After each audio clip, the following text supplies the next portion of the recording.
There is a mountain behind me. Are you jealous? Well, then you might be Urayama or even Urayama-shi. Yes, Urayama is kind of a classical Japanese net slang, which like many is rooted in a form of kanji play. And basically just means jealousy, right? Urayama-shi. Now if you're like, I don't trust everything a random ginger on the internet tells me about Japanese, and fair point, and therefore go on to like Twitter or Google or something and look for Urayama, you probably won't find it because it is just like a normal term. It is a mountain behind something. So the first results you'll find for Urayama will probably just be mountains in the back. But if you add da at the end, or especially like dazo, daze, indeed there's even the past datta, you will immediately find examples of this just floating out in the wild. This person, for instance, is jealous that the characters Bisuke and Usagi visited a school, and this person is jealous about some Gundam figures which apparently cost about as much as a home appliance. However, they are expressing not only that they are jealous, but they are also people that spend a lot of time on the internet. Yes, Urayama kills two birds with one stone, of course makes the original Urayama-shi very Urayama.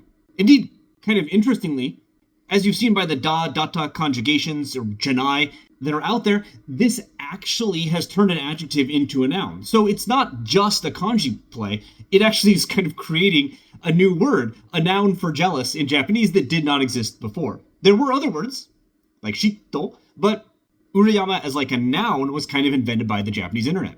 That said, you absolutely can keep it in the adjective form by adding shi at the end, and, conjugate it as well. Or, as I did at the beginning of this video, you can attach just the letter C there to represent she and getting us, back mountain C, which is fairly common online to the extent that there are even t-shirts, which I guess parody the fact that it kind of looks like a number of kind of health drinks in Japan that you see prominently on their labels to reference, vitamin C. This is also far from a new term. You can find hits on Twitter going back to 2007, and on Google going back to 2006. I won't translate this example because it's pretty vulgar, but it is actually the oldest example I can find, and we can't all pick our data. If anyone can, I'm very back mountain about that.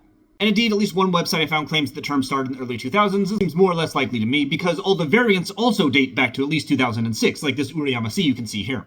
There are also variants of these variants. One is just changing the ura to this ura, which means like inlet, and that is not a real word, so if you type this one into any kind of search function, you'll find examples right away. There's no such thing as a inlet mountain as like a normal word.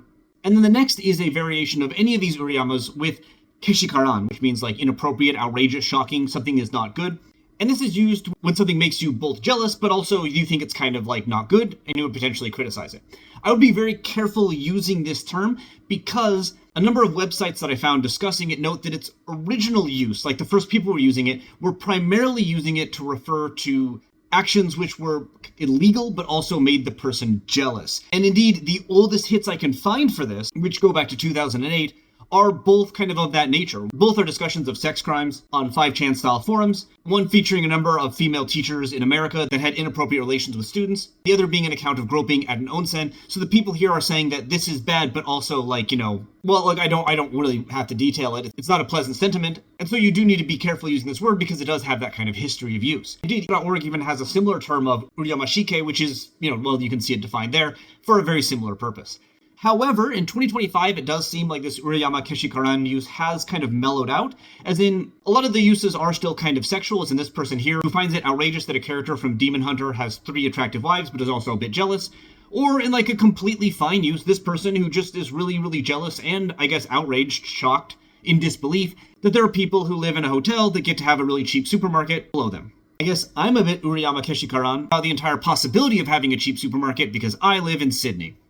So while simply put, Urayama and all its variants are just kind of a bit of kanji play, it is interesting that they've literally created a new noun in Japanese, and of course the kind of kanji play that spawned them predates the Japanese internet and is likely to continue throughout it. Indeed, the fact that people like this kind of play is evident in the fact that this term is over 2 decades old. Indeed, if you're one of the Japanese people that's kind enough to watch my videos, you might find this entire discussion a bit, summer mosquito.